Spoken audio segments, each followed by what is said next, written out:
The rain was coming down hard that Tuesday evening, turning the expensive neighborhood streets into rivers. David pulled his thin jacket tighter around his body, but it was no use.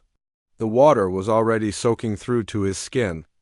In his arms he carried his 3-year-old daughter Lily, while his 5-year-old son Jake held onto his leg. Both children shivering from the cold, David looked up at the massive iron gates in front of him. Behind them stood the biggest house he had ever seen in real life. It looked like something from a movie, with its tall windows glowing warm and yellow in the darkness. He knew he didn't belong here. 6 months ago, he wouldn't have even thought about stepping foot in a place like this, but 6 months ago, his life was completely different. He had a job, a small apartment, and enough food in the fridge. His wife Anna was still alive then, still fighting her battle with cancer. She always told him everything would be okay, even when the medical bills started piling up like mountains on their kitchen table. Now Anna was gone, and so was everything else. The hospital bills had eaten up their savings first, then their credit. Cards maxed out, and finally they lost the apartment when David couldn't pay rent anymore. He had been staying in his old car with the kids for the past week, but yesterday even that broke down. "Daddy, I'm hungry," Lily whispered against his neck. Her little voice was so weak it made his heart break into pieces. "I know, baby." "Daddy's going to get you some food soon," he promised, though he had no idea how. They hadn't eaten anything real in 2 days. This morning he found half a sandwich in a garbage can outside a coffee shop and split it between the children.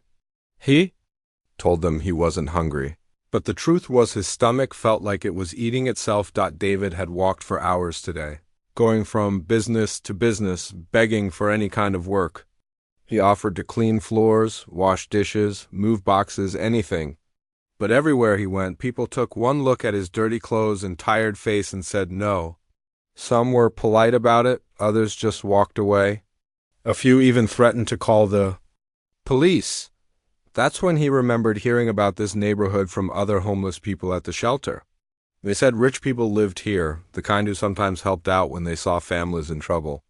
David knew it was a long shot, but what choice did he have? His children were depending on him. The sound of a car engine made him look up. A sleek black car was pulling up to the gate, its headlights cutting through the rain. David's heart started beating faster. This was his chance, maybe his only chance. The car stopped and a woman stepped out. Even in the rain, David could tell. She was wealthy. Her coat probably cost more than he used to make in a month. She was tall and elegant, with dark hair pulled back in a perfect style. She moved with the confidence of someone who had never worried about where her next meal would come from. For a moment, David almost lost his courage. What was he doing? This woman would probably think he was crazy or dangerous or both. She might call the police. But then Lily made a small crying sound, and Jake's grip on his leg got tighter, and David knew he had to try. "Excuse me," he called out, his voice cracking from nerves and exhaustion. "Please, can I talk to you for just a minute?" The woman stopped and turned around. Under the streetlight, David could see her face clearly now. She looked to be in her 30s, with sharp green eyes that seemed to take in everything at once. Those eyes moved from David's face to the children in his arms, and he saw something change in her expression. "What do you want?" she asked. Her voice wasn't mean, but it wasn't friendly either. It was careful, like she was ready to run if she needed to. David took a deep breath. This was it.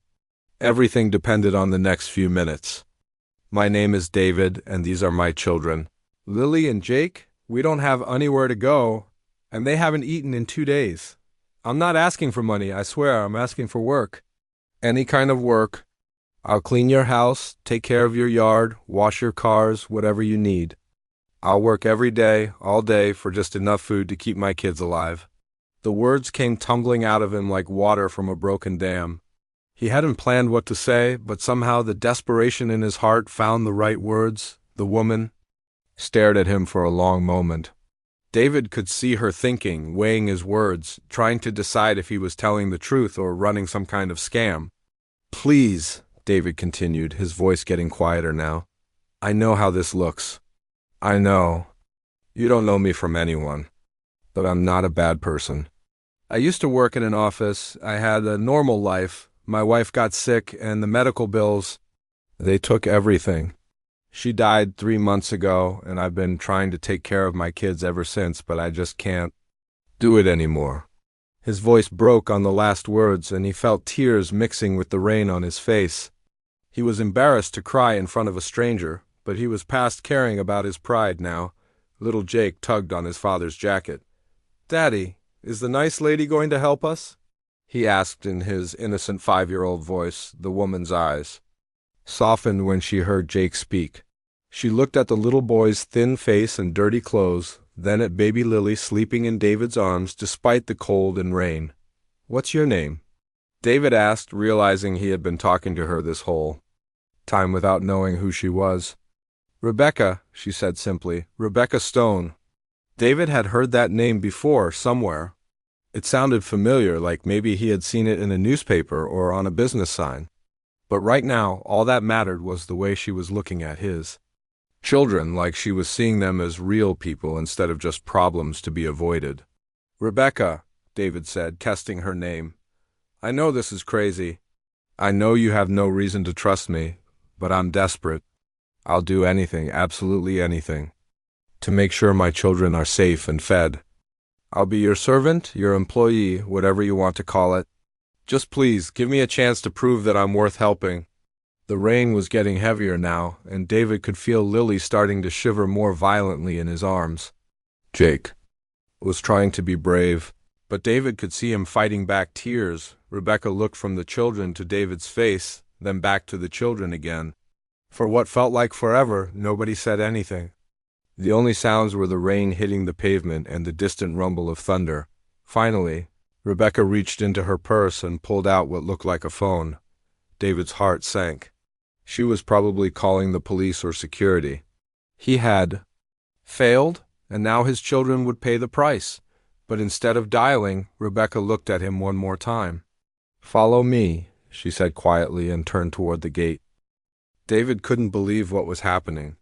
He followed Rebecca through the massive iron gates, his wet shoes squeaking on the smooth driveway. The house in front of him was even bigger than it looked from the street. It had tall columns like something from a history book, and windows that seemed to stretch from the ground all the way up to the roof. Jake was still holding onto his father's leg, his eyes wide as he stared at everything around them. "Daddy, is this a castle?" he whispered. "Something like that, buddy," David whispered back, trying to keep his voice steady even though his heart was pounding so hard he thought it might jump out of his chest. Rebecca walked quickly toward the front door, her heels clicking on the wet stone. She stopped at the entrance and turned around to look at them. For a moment, David thought she might change her mind and tell them to leave. The look on her face was hard to read. She seemed like she was fighting with herself about something. "Before we go inside," she said, her voice firm but not unkind, "I need to know something. Are you telling me the truth? About everything?" David shifted Lily in his arms. She was still sleeping, but he could feel how light she had gotten over the past few weeks. It scared him more than anything else. "Yes," he said simply. "Every word." Rebecca studied his face for what felt like a long time. David tried to stand up straighter, even though he was exhausted and soaking wet. He wanted to look like someone who could be trusted, someone worth helping. "My wife died of cancer on March 15th, he continued, his voice getting quieter. "The funeral cost $8,000. I had to sell our car just to pay for it. I lost my job 2 weeks later because I kept missing work to take care of the kids. The landlord kicked us out on June 1st. We've been living in my old truck since then, until it broke down yesterday morning." He paused, looking down at Jake, who was listening to every word. "I don't want to lie to you about anything. These kids are all I have left in the world, and I'll do whatever it takes to keep them safe." Rebecca's expression softened just a little. She reached into her coat pocket and pulled out a key card, which she pressed against a small black box next to the door. The lock clicked open with a soft beep. "Come inside," she said, pushing the door open. "We'll get you dried off and figure out what to do next." The inside of the house was even more impressive than the outside. The ceiling in the entryway was so high that David had to tilt his head back to see it. There was a staircase that curved up to the second floor like something from a fairy tale, and a chandelier that sparkled with what looked like hundreds of tiny diamonds. But what David noticed most was how clean everything was. There wasn't a speck of dust anywhere, no clutter, no signs that anyone actually lived here. It felt more like a museum than a home. "Wait here," Rebecca said, disappearing through a doorway. David stood in the same spot, afraid to move and get the expensive-looking floor wet. Jake was turning in slow circles, trying to take in everything at once. "Daddy, look at that light," Jake said, pointing up at the chandelier. "It's like stars." David was about to answer when Rebecca came back, carrying a stack of thick white towels. "Here," she said, handing them to David. "Dry off the children." First, David set Lily down gently on one of the towels and started drying her hair. She woke up and looked around with confused eyes. "Where are we, Daddy?" she asked in her small voice. "We're somewhere safe, baby," David said, wrapping her in a clean, dry towel. She felt so tiny in his arms. Rebecca watched him taken care of. His children and David could see something changing in her face. The hard, careful look was slowly being replaced by something softer. Something that looked almost like sadness. "When did they last eat?" she asked. David felt his cheeks get hot with embarrassment. "Yesterday morning. I found half a sandwich behind a coffee shop. I gave it to them." "And you?" "I'm fine," David said. Quickly, though his stomach was growling so loud he was sure she could hear it, Rebecca looked at him for a moment, then shook her head. "You're not fine. None of you are fine." She turned and started walking toward what David assumed was the kitchen. "Come on." The kitchen was bigger than David's old apartment had been. It had granite counters that sparkled under the bright lights, and appliances that looked like they belonged in a fancy restaurant. Rebecca opened the massive refrigerator and started pulling things out. "Sit," she said, pointing to a table in the corner. "All of you." David helped the children into chairs that were probably worth more than he used to make in a week. He sat down carefully, still not quite believing this was really happening. Rebecca worked quickly, making sandwiches with thick slices of bread and real turkey. She poured 3 glasses of milk and set everything on the table. Jake and Lily stared at the food like they couldn't believe it was real. "Go ahead," Rebecca said. "Eat." The children didn't need to be told twice. They ate like they hadn't seen food in days, which wasn't far from the truth. David tried to eat more slowly, not wanting to look desperate, but the sandwich was the best thing he had tasted in months. Rebecca sat down across from them and watched them eat. David could feel her studying him like she was trying to figure out what kind of person he really was. "Tell me about your job," she said, "before everything happened." David swallowed a bite of sandwich. "I was a project coordinator at a construction company. Nothing fancy, but it paid okay. I organized schedules, made sure supplies got delivered on time, kept track of budgets. I was good at it." "What was the company called?" "Thompson Building Solutions. They mostly did office buildings and small commercial stuff." David paused. "I really did have a normal life. I know it's hard to believe looking at me now." Rebecca nodded slowly. "I believe you." She was quiet for a moment, watching Lily drink her milk. "I lost someone too," she said suddenly. "My husband 2 years ago." David looked up, surprised. "I'm sorry, car accident." He was coming home from a business trip. Rebecca's voice was steady, but David could hear the pain underneath it. "This house feels very empty most of the time." They sat in silence for a while, the only sound being the children eating. David couldn't help but notice how different Rebecca looked now compared to when he first saw her outside. The hard, businesslike expression was gone, replaced by something more human. "I have a proposition for you," Rebecca said finally. "It's going to sound crazy, but I want you to hear me out." David put down his sandwich. "Okay. I need someone to help manage this house. Someone I can trust. The cleaning service comes twice a week, but there's a lot more that needs doing. Maintenance, organizing, keeping track of deliveries and appointments. I travel for business a lot, and having someone here I could depend on would be helpful." She paused, looking at Jake and Lily. In exchange, you and your children would have a place to live. There's a guest wing with its own kitchen and bathroom. You'd have food, medical care if needed, and stability. David felt his heart stop. You serious? The work wouldn't be easy, Rebecca continued. I have high standards and I expect things done properly. But you'd be employees, not charity cases. You'd earn your place here. David looked at his children, who were finally eating their fill for the first time in days. He thought about the cold nights in the broken-down truck, about Jake asking why they couldn't go home, about Lily getting thinner every day. Why? He asked. Why would you do this for strangers? Rebecca was quiet for a long moment. Because, she said finally, everyone deserves a second chance. 3 weeks had passed since that rainy night when everything changed, but David still woke up every morning feeling like he was living in someone else's dream. The guest wing of Rebecca's house was bigger than any place he had ever lived, with 2 bedrooms, a full bathroom, and a small kitchen. The beds were so soft that Jake complained the first night that he couldn't sleep because it felt like floating on clouds. But even with all the comfort around them, David couldn't shake the feeling that he didn't belong here. Every morning he put on the new clothes Rebecca had bought for him, simple but clean shirts and pants that actually fit. He looked at himself in the mirror and tried to see someone who deserved to be in a place like this.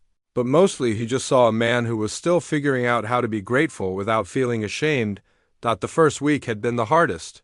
Rebecca had given him a list of tasks that seemed simple enough on paper: keep track of maintenance schedules for the house systems, organize the supply closets, make sure the landscaping crew had everything they needed, coordinate with the cleaning, service. But David quickly learned that managing a house this size was like running a small business. The heating system alone had 3 different zones with digital controls that looked like something from a spaceship. The first time David tried to adjust the temperature in the main living area, he accidentally turned off the heat to the entire east wing and didn't realize it until Rebecca came home that evening to find her home office freezing cold. I'm sorry, he had said, his face burning with embarrassment. I'll figure it out, I promise. Rebecca had just looked at him with those sharp green eyes and said, everyone makes mistakes when they're learning something new. Just read the manual. Tomorrow. But it wasn't just the technical stuff that was hard. It was the little things that reminded David every day how different his world was from Rebecca's. Like the first time he went to the grocery store with the credit card she had given him for household expenses. The card had no limit, and Rebecca had told him to buy whatever the family needed. David spent 20 minutes in the cereal aisle, staring at prices and trying to figure out if it was okay to buy the name brand or if he should stick to the store brand like he always had before. In the end, he bought the cheap cereal and used the extra money to get Jake and Lily some new crayons and coloring books. When Rebecca saw them coloring at the kitchen table that evening, she didn't say anything, but David caught her watching them with a look he couldn't quite understand. The kids were adjusting better than David was, which wasn't surprising. Children were good at accepting new realities, especially when those realities included regular meals and warm beds. Jake had started exploring every corner of the house like it was his personal adventure playground. He knew where every light switch was, which stairs creaked, and exactly how many steps it took to get from his bedroom to the kitchen. Lily was quieter, but she seemed to be getting stronger every day. The dark circles under her eyes were fading, and she had started talking more. Yesterday, David had found her in the main living room, standing in front of a huge painting of a garden, trying to count all the flowers. There's too many, Daddy, she had said when he found her. I keep losing track. That's okay, sweetheart, David had told her. Some things are too beautiful to count, but it was Rebecca who surprised David the most. He had expected her to be cold and distant, maybe checking in once in a while to make sure he was doing his job. Instead, she seemed genuinely interested in how they were settling in. She asked Jake about his favorite room in the house, the library, because it had a ladder that moved along the bookshelves. She remembered that Lily liked strawberries and made sure there were always some in the kitchen, and she talked to David, not just about work stuff but real conversations. Like the evening when she found him in the kitchen after the kids were asleep, trying to figure out how to work the fancy coffee machine. "It's more complicated than it needs to be," she had said, reaching around him to press a few buttons. The machine hummed to life and started producing the best coffee David had ever smelled. "Everything in this house is more complicated than it needs to be," David had replied, then immediately worried that he had said something wrong, but Rebecca had just smiled a little. "My husband picked out most of this stuff. He liked gadgets and technology. I keep meaning to replace some of it with simpler versions, but I guess I got used to it." That was the first time she had mentioned her husband directly, and David didn't know what to say, so he just asked, "Do you miss him?" Rebecca had been quiet for a long moment. "I miss the idea of him," she said finally. "Does that make sense?" David nodded. "I think so. I miss the life Anna and I were going to have together. The plans we made that we'll never get to finish." They had stood there in comfortable silence, drinking coffee and thinking about the people they had lost. It was strange how easy it was to talk to Rebecca about things that mattered. David had expected her to be different, harder to relate to because of all her money and success. But underneath all that, she was just a person dealing with loss and loneliness. Same as anyone else, the other people who worked for Rebecca were still figuring out what to make of David and his situation. Maria, the housekeeper who came on Tuesdays and Fridays, was friendly enough but kept her distance. She spoke mostly Spanish and seemed to think David might be temporary, someone who would be gone before she got too attached. The landscaping crew was different. They were all men who worked hard for their money, and David could tell they respected him for doing whatever it took to take care of his kids. Carlos, the crew chief, had even started teaching Jake some Spanish words during his lunch breaks, but it was Mr. Peterson, Rebecca's longtime handyman, who gave David the hardest time. Peterson had been taking care of maintenance issues at the house for 5 years, and he clearly didn't appreciate having someone else around who might be stepping on his territory. "I've been fixing things around here since before you showed up," Peterson had said the first time they met. "I know every pipe, every wire, every loose board in this place." "I'm not trying to replace you," David had replied. "I'm just trying to help coordinate things and keep track of schedules." Peterson had looked at him skeptically. "We'll see how long you last. Rich people like Mrs. Stone, they get these ideas about helping people, but it never lasts. Something will happen, you'll mess up somehow, and you'll be back on the street where you came from." The words had stung because David worried about the same thing every day. What if Rebecca got tired of having them around? What if he made a mistake that was too big to fix? What if this whole arrangement was just temporary charity that would end as suddenly as it had begun? Those fears kept him awake some nights, staring at the ceiling and listening to his children sleep safely in the next room.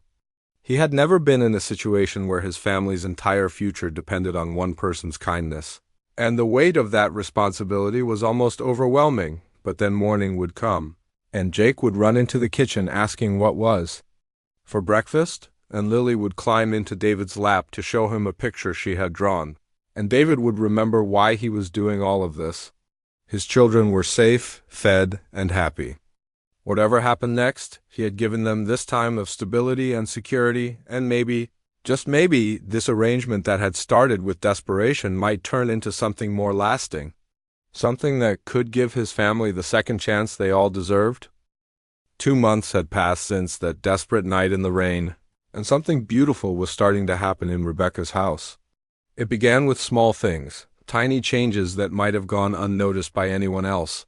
But David noticed everything these days, because he had learned that paying attention to details was the key to keeping his family safe in this new world. The first thing he noticed was that Rebecca had started coming home earlier from work. She used to stay at the office until 8 or 9 at night, sometimes even later. But now she was walking through the front door around 6, just in time to find Jake and Lily in the kitchen doing their homework at the big granite counter. "What are you working on today?" she would ask, setting down her briefcase and looking over their shoulders at their papers. Jake, who had always been the more outgoing of the 2 children, would launch into detailed explanations of whatever he was learning. Yesterday it was about dinosaurs, and he spent 10 minutes telling Rebecca about the difference between plant-eating and meat-eating ones. Using his chicken nuggets as props to demonstrate, Lily was shyer, but even she had started warming up to Rebecca. Last week, when Rebecca asked about her drawing of a house with flowers all around it, Lily had quietly explained that it was their new home, and that she had drawn extra flowers because Rebecca seemed like someone who would like a garden.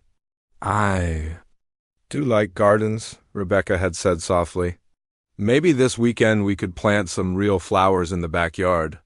David had been loading the dishwasher at the time, but he had stopped what he was doing to watch Rebecca's face when she made that.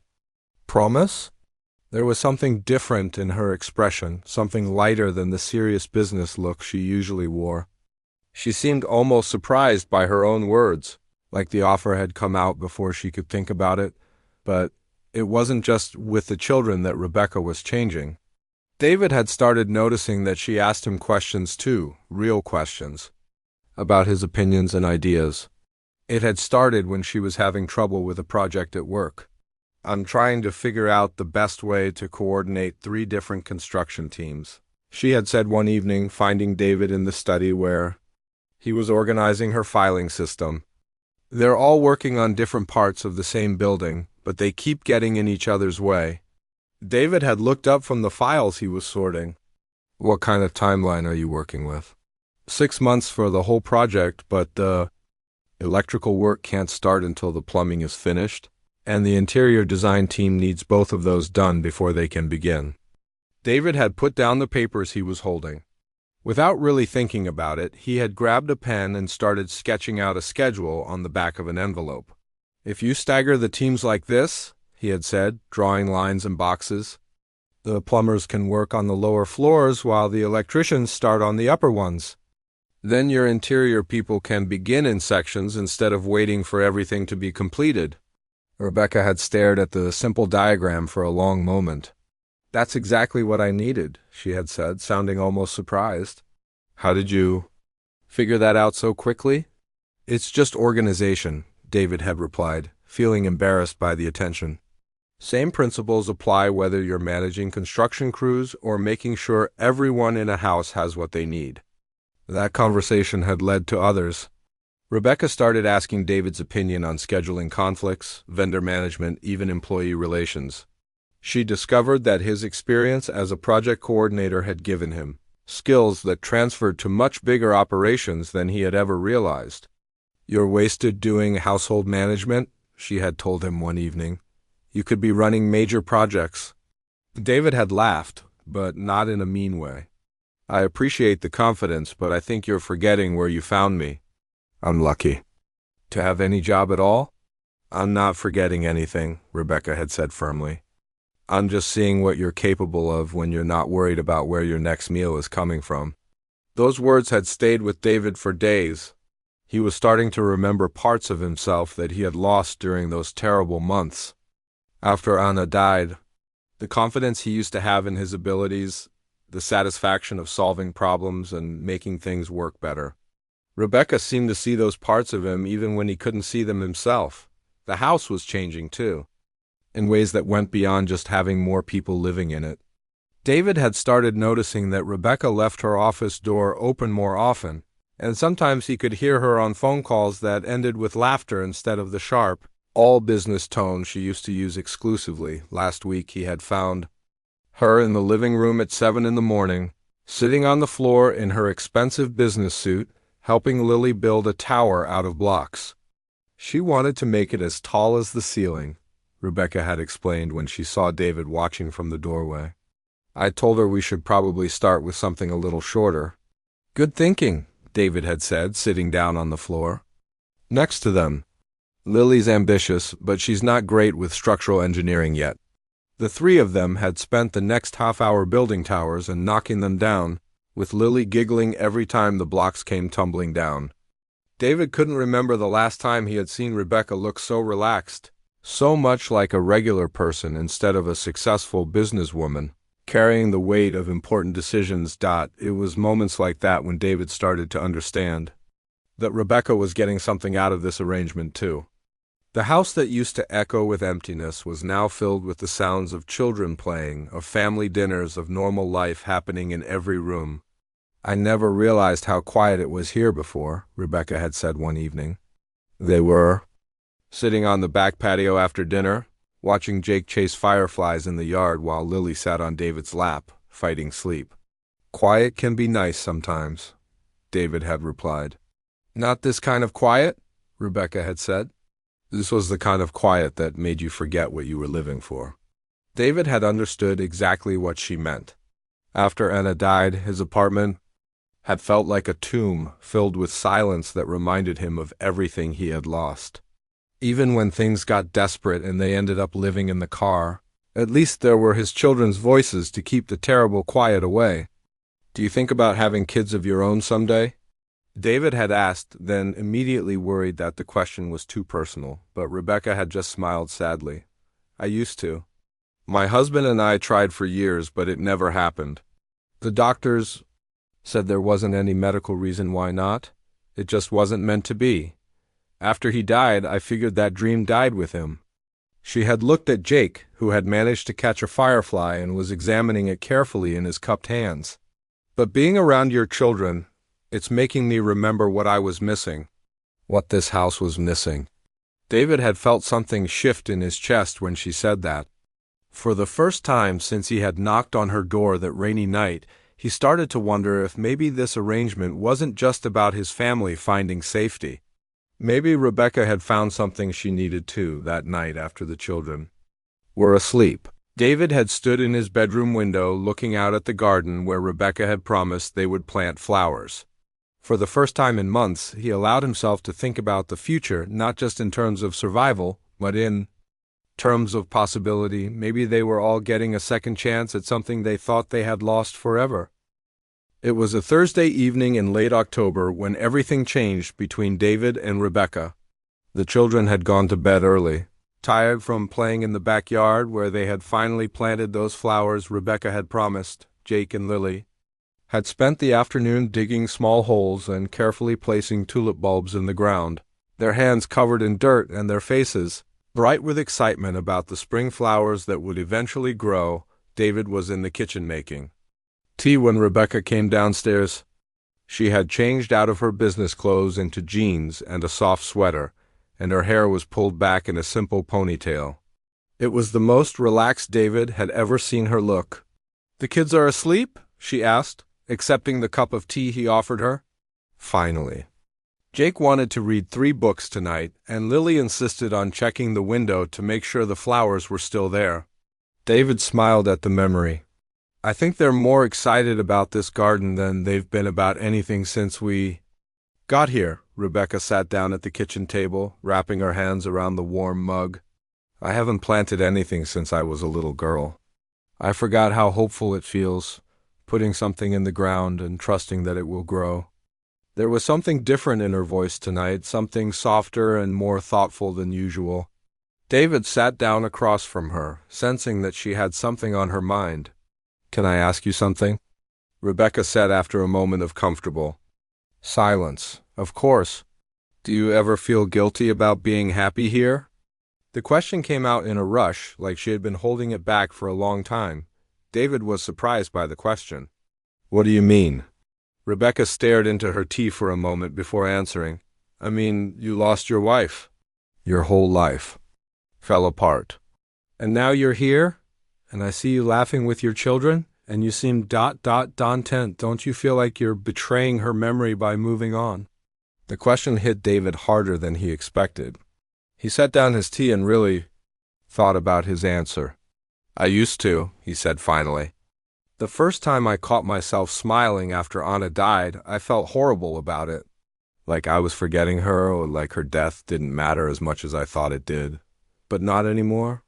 David shook his head. "Anna used to say that the worst thing that could happen to her wasn't dying. It was the idea that Jake and Lily might not have good lives because of her dying. She made me promise that if something happened to her, I would do whatever it took to make sure the kids were okay. Even if that meant letting go of my grief and finding happiness again." Rebecca's eyes were bright with unshed tears. She sounds like she was a good person. She was. But so are you. David met her eyes across the table. What about you? Do you feel guilty? Rebecca was quiet for so long that David thought she might not answer. When she finally spoke, her voice was barely above a whisper. My husband had an affair, she said. I found out 2 weeks before he died. David felt his heart stop. Rebecca. He was supposed to be on a business trip to Chicago, but I needed to reach him about something, and when I called his hotel, they said he had never checked in. So I hired a private investigator. Rebecca's hands were shaking slightly around her tea mug. He was with his secretary, had been for almost a year. I'm so sorry. The worst part was that I was planning to leave him. I had already talked to a divorce lawyer, already started figuring out how to split everything up. And then he got in that car accident driving home from one of their weekend getaways. And suddenly I was a widow instead of a woman getting divorced. Rebecca wiped at her eyes with the back of her hand. Everyone felt so sorry for me. Poor Rebecca lost her husband. So tragically. If only they knew that I was actually relieved he was gone, because it meant I didn't have to go through the humiliation of a public divorce. David reached across the table and gently took her hand. That doesn't make you a bad person. Doesn't it? What kind of woman feels relieved when her husband dies? The kind who was already grieving the end of her marriage before he died. The kind who had every right to be angry and hurt. David squeezed her hand gently. Rebecca, you don't have to carry guilt for feeling complicated things about a complicated situation. They sat in silence for a while, holding hands across the kitchen table. David could see the weight of secrets lifting from Rebecca's shoulders, and he understood why she had been so closed off when he first met her. She had been protecting herself from the judgment she was sure would come if people knew the truth. Is that why you helped us? David asked quietly. Because you understood what it felt like to have your life fall apart? Rebecca nodded. When I saw you standing in the rain with your children, I saw someone who was fighting for his family the way I had wanted someone to fight for me. My husband gave up on us long before he died, but you were willing to do anything to save yours. I still am, David said. I know. That's what makes you different from him. That's what makes you. Rebecca paused, seeming to struggle with her words. What? Someone worth trusting again? She finished. David felt something shift in the air between them. Something that went beyond gratitude or friendship or even the deep respect they had developed for each other. For the first time since Anna died, he felt a flutter of something that might have been attraction, and the realization terrified him. Rebecca, he started, but she held up her hand. I know this is complicated, she said. I know you're still grieving your wife, and I know I'm your employer, and I know there are 100 reasons why we SHOULDN single quotes T. She trailed off, not finishing the sentence. Shouldn't what? Shouldn't care about each other the way I think we're starting to care about each other. David's heart was beating so fast he was sure she could hear it. What are you saying? I'm saying that when I watch you with your children, I see the kind of father I always hoped my own children would have. I'm saying that when you help me solve problems at work, I remember what it feels like to have a real partner. I'm saying that for the first time in 3 years, I don't feel alone in this house. David stared at her, overwhelmed by the honesty in her voice. I care about you too, he admitted. More than I probably should. More than I thought I could care about anyone again. So what do we do about it? I don't know, David said honestly. I never thought I would be in this situation. I never thought I would have feelings for someone else after Anna. Would she want you to be alone forever? David thought about his wife, about the conversations they had in those final weeks when she was sick, about how she made him promise to take care of himself, not just the children, about how she said she wanted him to find love again someday, even though the idea had seemed impossible at the time. No, he said quietly, she wouldn't want that. Then maybe, Rebecca said carefully, we don't have to figure everything out right now. Maybe we can just take it one day at a time and see what happens. David nodded, feeling both scared and hopeful at the same time. One day at a time. Outside, a soft rain had started to fall on the garden where they had planted bulbs that afternoon. In the spring, those flowers would bloom, bringing color and life to spaces that had been empty. But for now, it was enough to know that something beautiful was growing in the darkness, waiting for the right time to emerge into the light. The attack came on a cold Monday morning in November, and it hit like a sledgehammer when David least expected it. He was in the kitchen making breakfast for Jake and Lily when his phone started buzzing with notifications. Text after text, call after call, all from numbers he didn't recognize. Rebecca had already left for an early morning business meeting, so David was alone when he opened the first message. It was a link to a news website with a headline that made his blood run cold. Tech mogul's strange living arrangement, exploitation, or romance? David's hands shook as he clicked on the article. There, right on his phone screen, was a photo of him carrying groceries into Rebecca's house.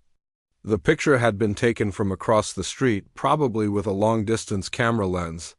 His face was clearly visible, and so were Jake and Lily in the background. The article was even worse than the headline. It painted Rebecca as either a predator taking advantage of a desperate homeless man, or as a lonely rich woman buying herself a live-in boyfriend and his children. Every detail of their arrangement was laid out for the world to see, but twisted to sound as scandalous as possible. Sources close to Rebecca Stone report that the man, identified as David Richardson, performs household duties in exchange for housing, the article read. Richardson's 2 young children also live in Stone's mansion, raising questions about the appropriateness of the arrangement and whether the children are being properly cared for. David felt sick. He scrolled through more articles that had appeared on different websites, each one worse than the last. Someone had done their research. They knew his full name, knew about Anna's death, knew about the medical bills and the eviction. They had turned his family's tragedy into entertainment. The worst part was the comments. Hundreds of people who didn't know anything about his situation were making judgments about his character, his parenting, and his relationship with Rebecca. Some called him a gold digger. Others accused Rebecca of running some kind of inappropriate household. A few even suggested that the children should be taken away for their own safety. "Daddy, what's wrong?" Jake asked, walking into the kitchen in his pajamas. "You look scared." David quickly put his phone away and tried to smile, but he could tell Jake wasn't fooled. "Nothing's wrong, buddy. Just some work stuff." "Are you hungry?"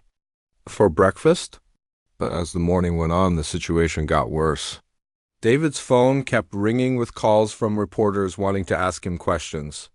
Someone had gotten Rebecca's home number too because the house phone wouldn't stop ringing. David finally unplugged it. But then reporters started showing up at the front gate. When Rebecca came home at lunchtime, her face was pale and her usual calm composure was cracked. She walked into the kitchen where David was trying to keep the children occupied with coloring books while staying away from the windows. "You've seen it," she said. "It wasn't a question. How bad is it for you?" David asked. Rebecca sat down heavily at the kitchen table. 3 of my biggest clients called emergency meetings this morning. My board of directors wants to have a conference call this afternoon. The company's stock price dropped 2% in the first hour of trading. David felt like someone had punched him in the stomach. "Rebecca, I'm so sorry. This is all my fault." "No, it's not," she said firmly. "Someone did this to us on purpose. This wasn't an accident or random reporting. Someone hired a private investigator to watch my house and dig up information about you. Who would do that?" "I have a pretty good idea." Rebecca's voice was tight with anger. "Victoria Sterling. She's been trying to take over one of my biggest contracts for months. She probably thought if she could create a scandal, my clients would lose confidence in me." "Is it working?" Rebecca was quiet for a moment. "Maybe. I don't know yet." That afternoon, things got even worse. A van from Child Protective Services pulled up to the house, and 2 social workers got out with clipboards and serious expressions. David watched from the living room window as they walked up to the front door, his heart pounding so hard he thought it might burst. The social workers, a middle-aged woman named Ms. Torres and a younger man called Mr. Kim, were professional but thorough. They asked to see where Jake and Lily slept, what they ate, how they spent their days. They interviewed the children separately, asking gentle questions about whether they felt safe and whether any adults had ever hurt them or made them uncomfortable. The children seem healthy and well cared for, Miss Torres told David and Rebecca after the interviews. But we have to follow up on reports like this. Someone called our office this morning claiming that the children were living in an inappropriate environment. What does that mean for us? David asked, trying to keep his voice steady.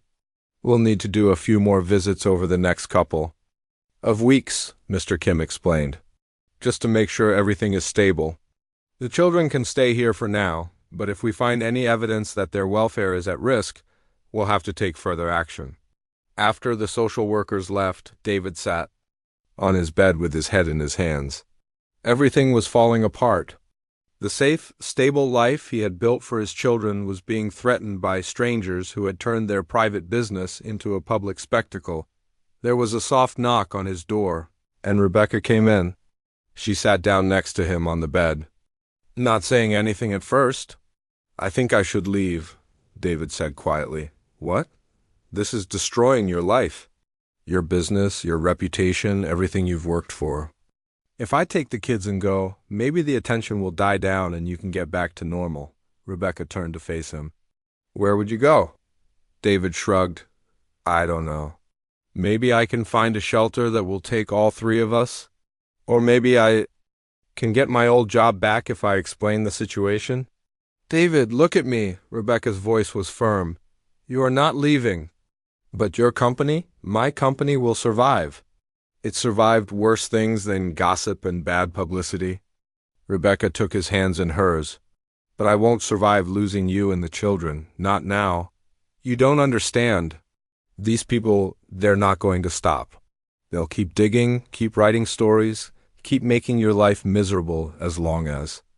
We're here, then we'll fight back, Rebecca said simply. How? I don't know yet. But I'm not letting some jealous business rival destroy the best thing that's happened to me in years. Rebecca squeezed his hands. We'll figure it out together. That evening, after the children were asleep, David stood in the guest room packing their clothes into the same garbage bags they had arrived with months ago. He couldn't let Rebecca sacrifice everything she had built just to protect them. It wasn't fair to her, and it wasn't what Anna wanted. He was folding Jake's favorite shirt when he heard footsteps in the hallway. Rebecca appeared in the doorway, her face stricken when she saw what he was doing. You're really going to leave, she said. I have to. You know I have to. No, I don't know that. Rebecca came into the room and started taking clothes out of the bags, putting them back in the dresser drawers. I know you're scared. I know this feels hopeless right now. But running away isn't the answer. Then what is? Rebecca stopped what she was doing and looked at him. Trust me, give me a chance to fix this. David wanted to believe her, but the fear was too strong. Tomorrow, the reporters would be back. The social workers would return with more questions. Victoria Sterling would probably find new ways to attack them, but as he looked at Rebecca's determined face, David realized that maybe running wasn't the only option. Maybe for the first time in his life, he had found someone willing to fight for him and his children. The question was whether he was brave enough to let her. The next morning came too soon. David had barely slept, spending most of the night staring at the ceiling and listening to his children breathe in the next room. Every few hours he would get up and check on them, making sure they were still safely asleep, still unaware of how close their world was to falling apart again. By 6 in the morning, David had made his decision. He couldn't let Rebecca destroy her life for them. No matter how much it hurt, no matter how much the children would cry, he had to take them away before things got worse. The reporters were already gathering outside the gates again, and David knew it was only a matter of time before the story got even bigger. He finished packing their few belongings into garbage bags, the same way they had lived before Rebecca found them. The irony wasn't lost on him. After all these months of stability and hope, they were right back where they started. Jake woke up first, rubbing his sleepy eyes and padding into David's room in his dinosaur pajamas. Daddy, why are you putting our clothes in bags? David's Hart broke a little more. He knelt down to Jake's level, trying to find words that a 5-year-old could understand. "We need to go on a trip, buddy, just for a little while." "Are we coming back?" David couldn't lie to his son, but he couldn't tell him the truth either. "I don't know yet. Can Miss Rebecca come with us?" "No, sweetheart, she has to stay here and take care of her work." Jake's face crumpled. "But I don't want to leave. This is our home now. Miss Rebecca is our family." Those words hit David harder than anything the reporters had written. Out of the mouths of children came truths that adults tried to complicate. Rebecca had become family to them in all the ways that mattered. Lily woke up a few minutes later and immediately started crying when she saw the packed bags. "I don't want to go, Daddy. I want to stay with Miss Rebecca. I want to see my flowers grow." David held both children close, feeling like the worst father in the world. But what choice did he have? The longer they stayed, the more damage they would cause to Rebecca's life. Eventually, she would resent them for everything she had lost. It was better to leave now, while they could still remember this time as something beautiful. Rebecca was already gone when they came downstairs. She had left early for another crisis meeting with her board of directors, probably trying to save her company from the mess that loving David's family had created. There was a note on the kitchen counter saying she would be back by lunchtime. But David knew they would be gone long before then. He made breakfast for the children, watching them eat slowly like they knew something was wrong. Neither of them had much appetite. Jake kept asking questions about where they were going, and Lily just stared out the window at the garden where her tulip bulbs were sleeping underground. At 9 o'clock. David loaded their bags into the small car Rebecca had bought for him to use around town. It felt wrong to take it, but he needed a way to get the children somewhere safe, and he would figure out how to return it later. "Are you sure about this, Daddy?" Jake asked as David buckled him into his car seat. "I'm sure it's the right thing to do," David said, though his voice didn't sound convincing even to himself. They were pulling out of the garage when Rebecca's car came speeding up the driveway. David's heart stopped. He had hoped to be gone before she got back, to leave her a letter explaining everything instead of having to say goodbye face to face. Rebecca jumped out of her car before it had even stopped moving completely. Her hair was messy, her usually perfect makeup was smudged, and she looked like she had been crying. She ran to David's car and knocked on the window. "Don't do this," she said when he rolled it down. "Please don't do this, Rebecca, we talked about this. It's better for everyone if we just disappear for a while."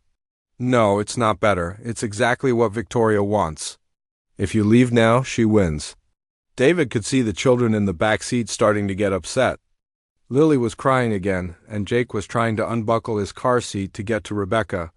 "Get out of the car," Rebecca said. "All of you, get out and come back inside. I can't. Don't you see what this is doing to you? Your business, your reputation, everything you worked for." "I don't care about any of that," Rebecca interrupted, her voice getting louder. "I care about you.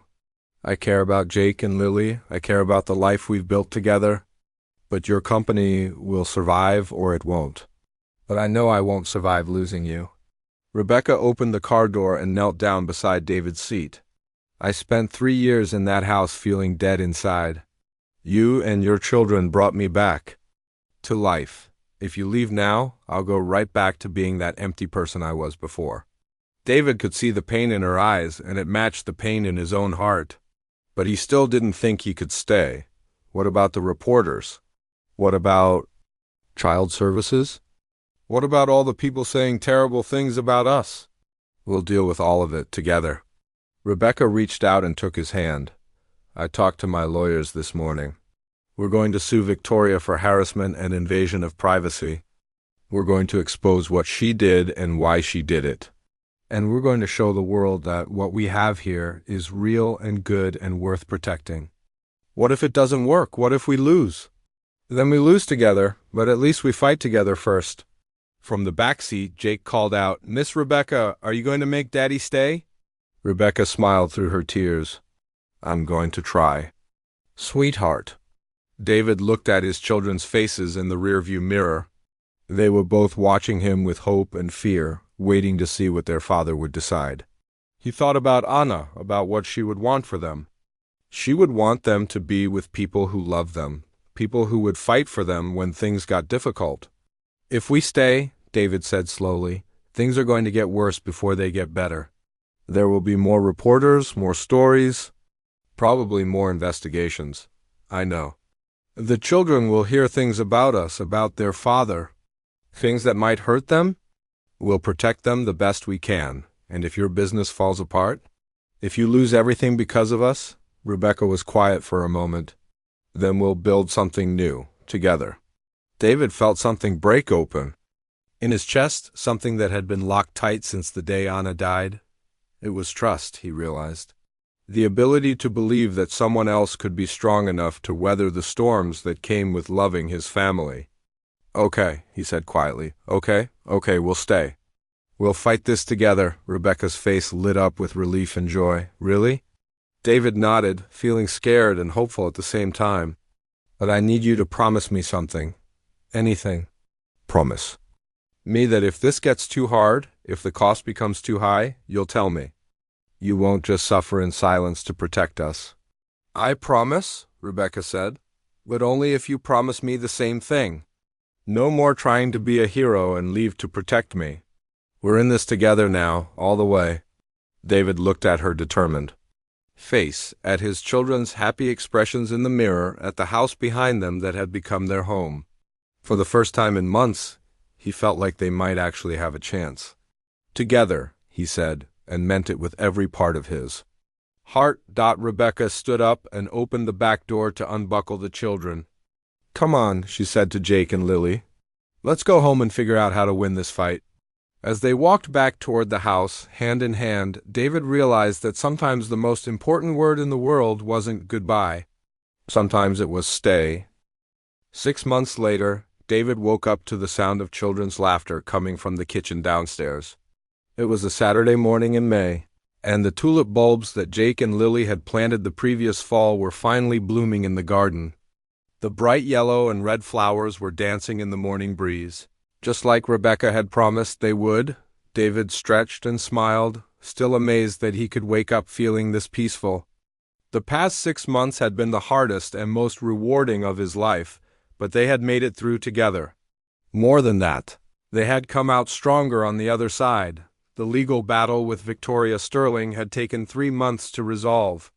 Rebecca's lawyers had been thorough and relentless, gathering evidence of Victoria's harassment campaign and presenting it to the courts. It turned out that Victoria had hired not just one private investigator, but a whole team of them to dig up dirt on Rebecca's personal life. She had also paid several news outlets to run the stories about David and his children. When everything came out in court, Victoria's reputation was destroyed overnight.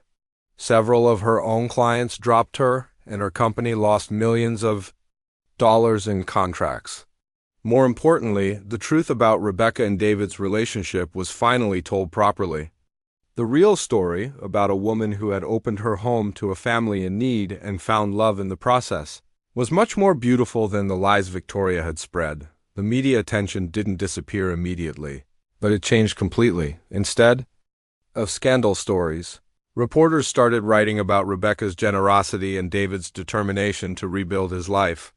A few magazines even called their love story inspiring, though David still felt embarrassed when people talked about their private life in public. Child Services had closed their investigation after 2 months, declaring that Jake and Lily were thriving in their home environment.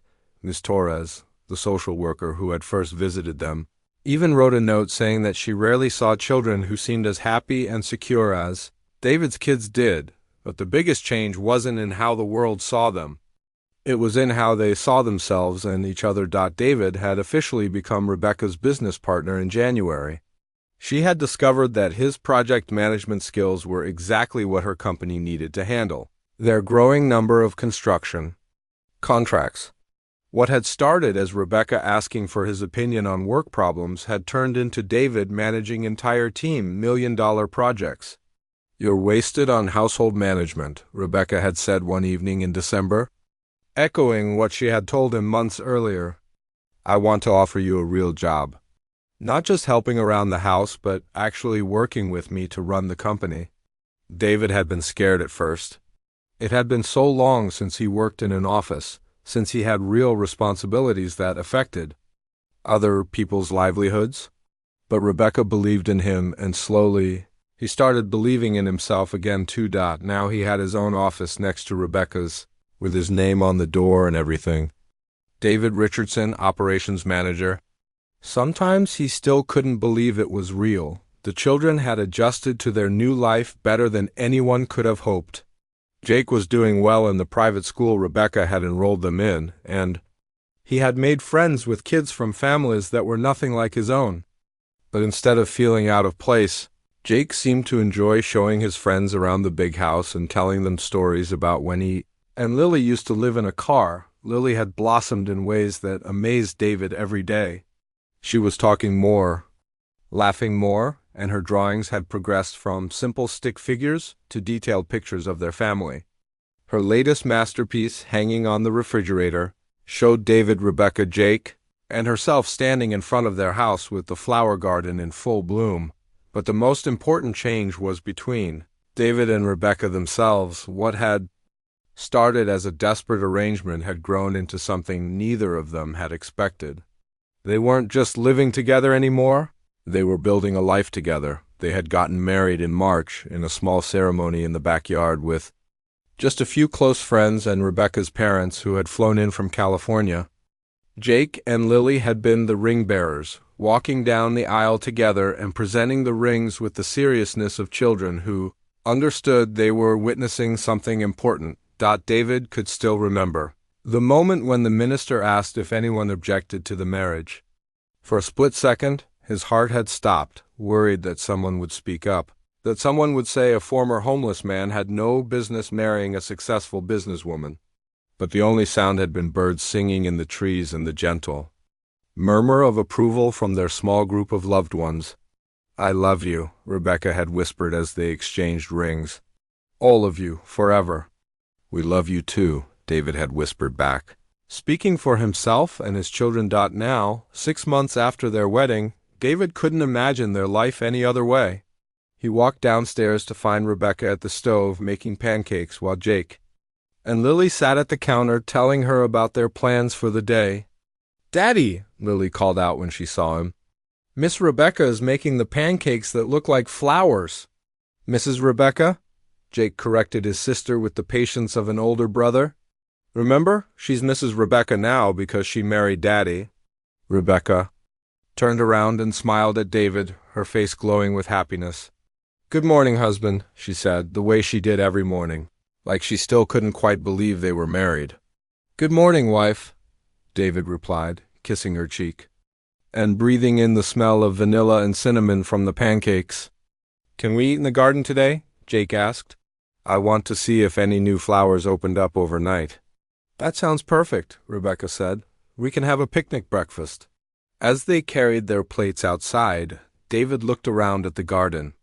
That had grown so much since that first day when they planted tulip bulbs together. There were roses now, and daisies, and a vegetable patch where they grew tomatoes and carrots. Rebecca had hired a landscaping company to help design it, but she insisted that the family do most of the actual planting themselves. "It means more when you put your own hands in the dirt," she had said. They spread a blanket on the grass and sat down to eat, surrounded by the flowers that had grown from seeds planted in hope during their darkest days. Jake and Lily ran around the garden after breakfast, playing hide and seek behind the rose bush while David and Rebecca cleaned up the dishes. "Do you ever think about that night?" Rebecca asked as they watched the children play. "The night you knocked on my door?" "Every day," David said honestly. "Do you ever regret opening it?" Rebecca shook her head. "Never, not even during the worst parts of the legal battle. You know what I regret?" "What?" "I regret all the years I spent thinking that love was supposed to be perfect and easy. I thought that if a relationship required work and sacrifice, it meant it wasn't meant to be." Rebecca took David's hand. "But this, what we have, it's better than perfect. It's real." David squeezed her hand and watched Jake teach Lily how to smell the roses without getting pricked by the thorns. His son was growing up to be thoughtful. and protective while his daughter was becoming brave and curious. They were going to be okay. More than okay, they were going to thrive. "I have something to tell you," Rebecca said, her voice carrying a note of excitement that made David look at her more closely. "What is it?" Rebecca smiled and placed her free hand on her stomach. "I went to the doctor yesterday. We're going to have a baby." David felt the world stop spinning for a moment. "Really? Really? The doctor says I'm about 8 weeks along? The baby should be born right around Christmas." David pulled Rebecca into his arms, holding her tight while Jake and Lily continued playing in the distance, unaware that their family was about to grow again. After years of loss and struggle, they were being given the gift of new life, new hope, new possibilities. "I love you," David whispered into Rebecca's hair. "I love you too," she whispered back. "All of us, our whole beautiful, impossible family." As they sat there in their garden, surrounded by flowers that had grown from determination and watered with hope, David finally understood what Anna had meant when she made him promise to find happiness again. She hadn't wanted him to forget her or stop missing her. She had wanted him to remember that love doesn't end when someone dies. It just makes room for new love to grow alongside the old, the future stretched out in front of them like an unplanted garden, full of infinite possibilities.